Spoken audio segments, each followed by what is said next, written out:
180, braking to go through at about 160, and Jackie with a big slide on. Jackie Stewart, Ronnie Peterson, Carlos Reutemann, Jody Scheckter ahead of Danny Hulme, and then Francois Sebert, and Jody Schechter's lost it. Jody Scheckter has been hit. A multiple shunt at the end of the first lap. Jody Scheckter with the McLaren lost it, coming out of Woodcote at 160 miles an hour, got all across the road, and there, what a shambles. There's Jean-Pierre Beltoire's car number 20, Jochen Maas, car number 31, and that's one of the Surtees, either Hailwood or Carlos Pache. But there's the car that all started in number 30, young Jody Scheckter from South Africa, who was wheel to wheel with Denny Hulme in 5th position, indeed, when they went through. Here comes Jackie Stewart, terribly fast, and Ronnie Peterson coming up terribly fast, while the red flags aren't earlier. Well, the red flags are out here. It'll be all right now. Jackie Eakes coming up, but those red flags should really have got out a bit sooner than that. They've only got a yellow out on the entrance to Woodcote, and it should be a red. Emerson Fittipaldi, the leader, is coming into the pits. He's on the pit lane, and look, we've had an accident, a multi-car accident, and James Hunt has spun and crashed into the other cars. He's crashed into the car number 19, who of course is Morgan. There's a few. Jody's in there. Jody's crashed as well. He's come out of it. Jody's walking out of it, Morgan's out of it, everybody's out of it. You can see the BRSCC marshals there, that everybody's on the business there. And there's another car, Wilson Fittipaldi. This is aquaplaning, this is the problem. Fittipaldi's in the pits, remember, the leader, Emerson Fittipaldi's gone into the pits. Carlos Pache we don't know about. They're trying to, there's many problems there. You can see the troubles in there. There's another car stopped, that's Watson stopped. Number 2 car of Mass stops as well, goes into the chain link fencing. This is a problem for racing drivers. They just can't handle this heavy rain. There's the car number 28, the First National City Bank car of Mark Donoghue. He's okay, he's getting out of the car. Lauda was behind a group of slower cars when he left the pits after his tyre change, and was making up for time lost when he went off the track, puncturing the Ferrari's fuel tank. Brett Lunger was unable to avoid the flaming wreck, but he was unhurt and joined with other drivers to rescue Lauda, who was taken to hospital with severe burns. There were fears for Lauda's life.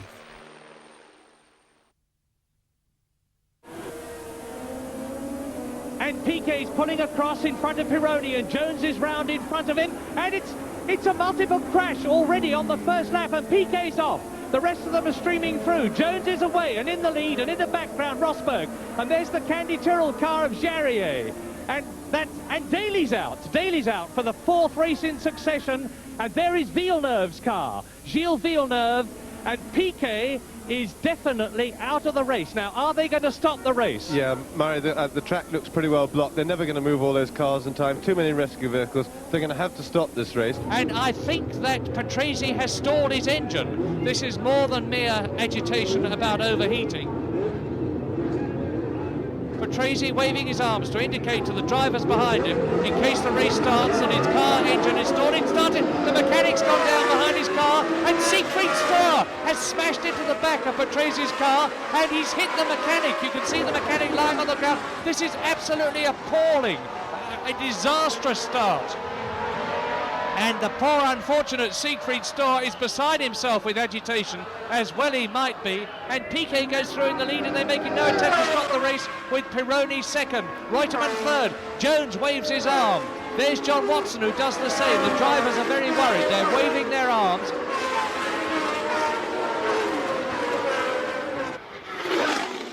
Piquet leads, Senna is second, Berger is third. A terrible start for Nigel Mansell, and a big coming together and panic. Well, it looks like an action replay of 1976. Race stopped after a start line accident, and a very bad start for Nigel Mansell. Can this be his lucky day on the restart? He's going to have a second crack at it. And I am concerned at the present moment at the fact that all those marshals are around the Ligier of Jacques Lafitte, which has obviously gone into the Armco heavily. Thierry Boutsen, starting from 13th place on the grid in his Arrows, goes across the track for some reason that he knew not, into the Armco. The Arrows spins round. Boutsen is totally out of control. The drivers behind him cannot avoid him. Jonathan Palmer T-bones him. The rest pull to the right. Jacques Lafitte goes into the Armco, and the race is stopped. And into third position sprints Theo Fabi by passing the Ferrari of Gerhard Berger. And as you see, as usual, as very often here, there is a shambles as two cars, one of the Manisiers spin off, and a black flag is being waved. Now we'll see them come down, and the race is being stopped. The red flag is out, and there is the reason. Jonathan Palmer's Tyrrell is in a dangerous position. That is Pier Carlo Ginzani. 52 laps, and Piquet scorches away. Mansell is left, and he's left very badly indeed. Look how he's being passed, and there's another coming together. A car dragging along the Armco, 2-3 of them out, and one of them is Stefan Johansson, and there's a Ferrari down there, and they're all over the circuit. This is far worse than the first one. Streff is in trouble again. Fabre is in trouble again. Alio has stopped. There's at least 6 cars. Jonathan Palmer has stopped, but his car looks perfectly okay. Christian Danner has stopped. Well, this has to be some sort of condemnation, I think, of the Austrian circuit here. Is it wide enough? This is the second time it's happened. We're almost ready to go for the Portuguese Grand Prix, and it is away. Good start by Prost. Prost and Senna go into turn 1 together. The march is well up behind them, and there's somebody on the right of the grid who look off the course.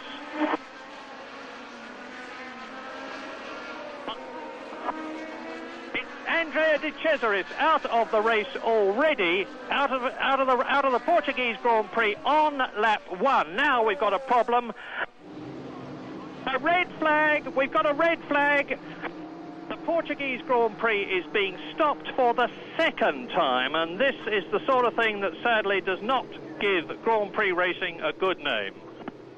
Yes, I really feel that is quite unnecessary. I'm sure they could have moved those cars with yellow flags.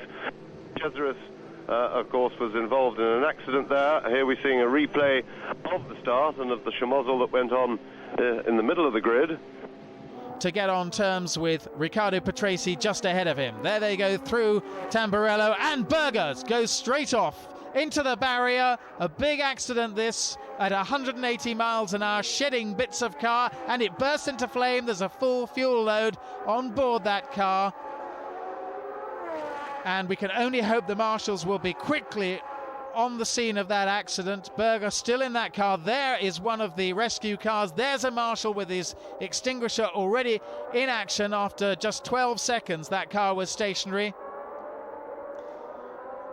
and some 13 seconds later that fire is out. So that is extremely good work by the marshals. It seems such a long time that the car is at rest, and the race of course is stopped. And Berger being put into the ambulance, and at this stage we are told that he was talking with his rescuers. He was conscious, which was extremely good news. Here it is again. There's the left rear tyre leaves a black mark on the tarmac, as though to suggest either something at the left rear happened or something at the front right. But that front right is the first thing to hit the wall. This is where Nelson Piquet crashed a couple of years ago in the Williams Honda, and he was virtually unhurt, very much shaken about, but unhurt. And these days, of course, these Formula One cars built to a very stringent set of regulations, whereby there is a fuel safety cell. We're under starter's orders. Let's listen.